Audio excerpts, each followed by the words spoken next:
Hi, and welcome to Fabric Bias. It is Friday, December 15th, 2023, and this is my continuing project to batch sew 15 bags before gift giving this holiday. And I started really late, and I'm actually pretty happy with how far I got through this week.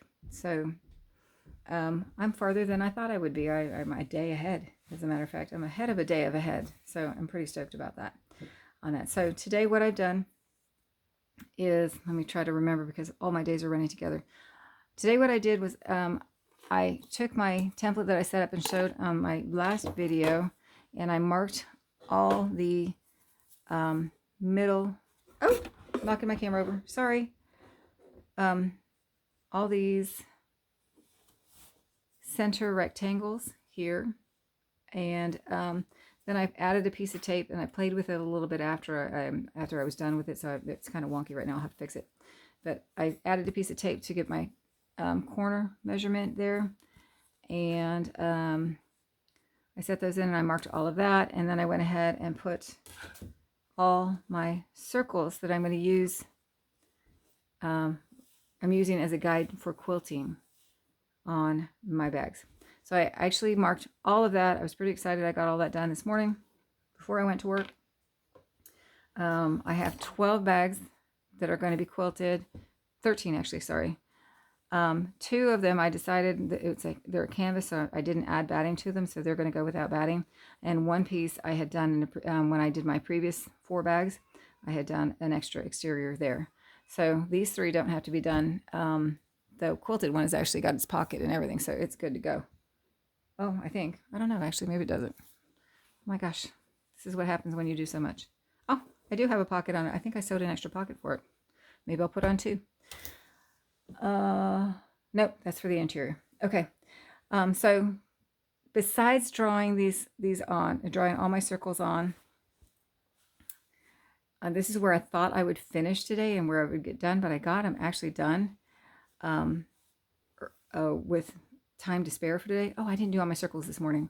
I just did the corners and the centers today. I did my circles when I got home, and I was literally sitting there YouTubing. I was on the YouTube rabbit hole, and I decided I would get up and actually get something done.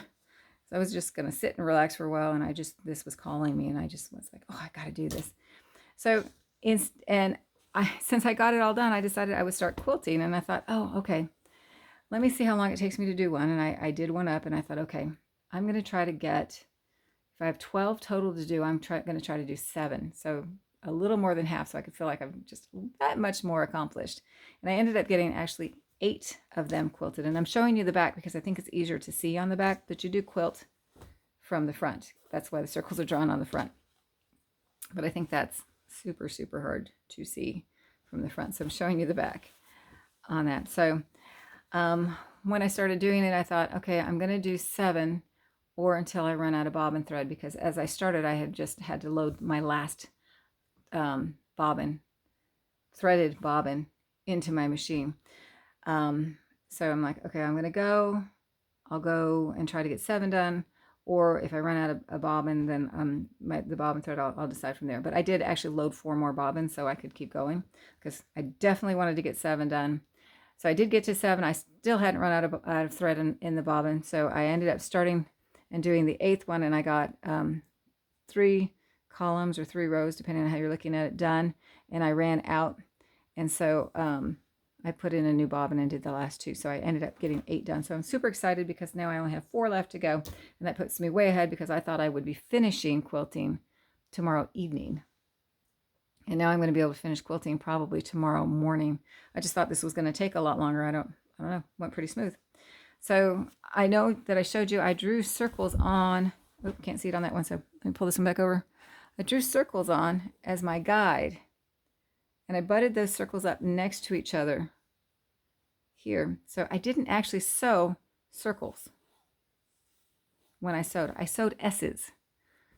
So let me see if I can show you. Hopefully I can get this in camera. I can't actually see my camera, but I would start here, and I would sew this part of the circle, and then I would transition to this circle and sew around like this, hoping this stays in camera, and then I'm going to sew this way. So I sewed in a big S, and then I would start from the end here. I would jump over here so I didn't have to clip my thread, and I could use this thread. And I would sew the other sides. Oh, well, circles don't have sides, but you know what I mean. The other sides of the circle and go this way. So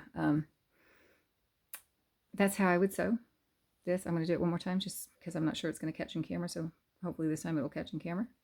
But around like this, and around like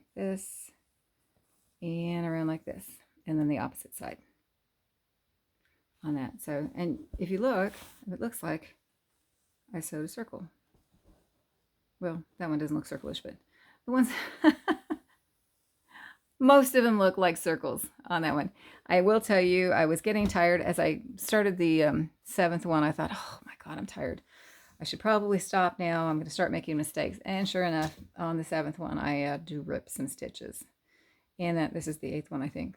That's why it looks a little funny. It's the 8th one or the 1st one. I can't remember.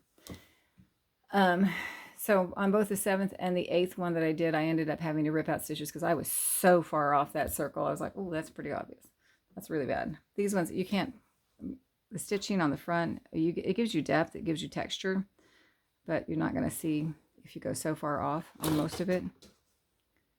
It's not going to be, you know, too bad. And all the marks that are on here from the chalk, those are going to go away. So when you miss a line, if you don't quite hit it, that line's not going to be there anymore.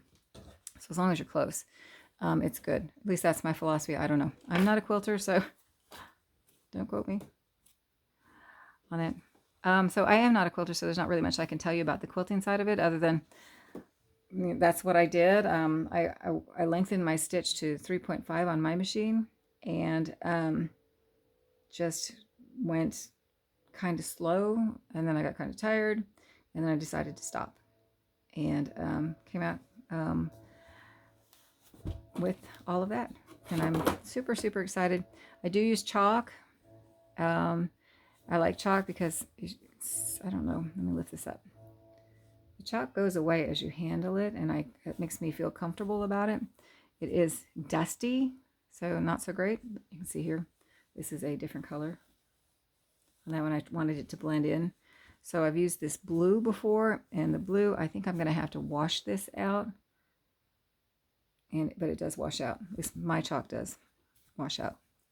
So you can see it on these different ones, the chalk lines. And those will go away as I handle the fabric, and also once it's washed on that. So there they are on that. So because I used the chalk and because it was dusty, I did go ahead and clean my machine again tonight.